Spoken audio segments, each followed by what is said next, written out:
Cleaning semi-automatic pistol magazines. I got two mags here.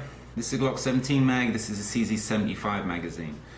Glock 17 mag is mainly polymer, CZ75 mag is steel.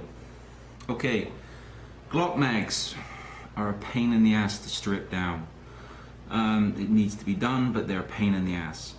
With the Glock mag, you've got little detents on the side of the mag. So in addition to you pressing in little detent on the floor plate, you've got to press in on the side of the magazine, and it's a bitch.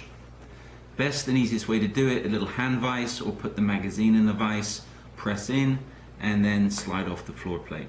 Be careful if you're using a vise not to damage the magazine. Don't over tighten it because you can damage the mag. CZ mags, mine I clean once every couple of months because they're a pain in the ass. Okay, I'll show you how to strip the CZ75 mag, which is a lot more user friendly. In the bottom of most magazines you got a little detent. What you need to do is get something, press that in, pen will work, anything. Press it in, take off the floor plate, make sure your thumb's over there to catch the spring because it will fly. Take out the spring, take out the follower, and that's your magazine stripped down. Okay, what you want to do with the mag, if you get a cloth patch, lightly oil it, and just go over the inside of the mag.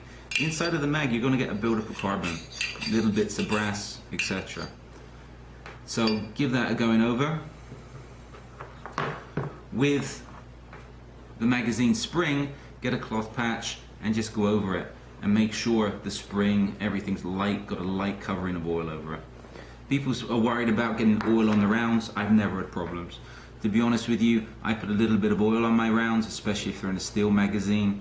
I don't want them corroding, etc. My carry ammunition I change around at least once every 6 months, so I'm not using rounds that's been in the weapon for how many years, like some people. The follower, you get a buildup of carbon on here. Take it off, wipe it off, just get everything off. Yeah, the mag to reassemble. Simple. Make sure she's all the way in. Put on the floor plate, and there it is, good to go. That's how to strip and assemble a magazine, and it's the same for most weapons. Magazines are very important parts of the weapon. They're part of a weapon. When you clean the gun, make sure you clean the magazine. Make sure it's serviceable. As I said, I've seen people, their guns are clean, but they're having issues with their weapons, stoppages, etc. due to their magazines being full of gunk and filthy. No excuse. Make sure the mag's nice and clean. Any questions? Send me an email, give me a shout, etc., etc.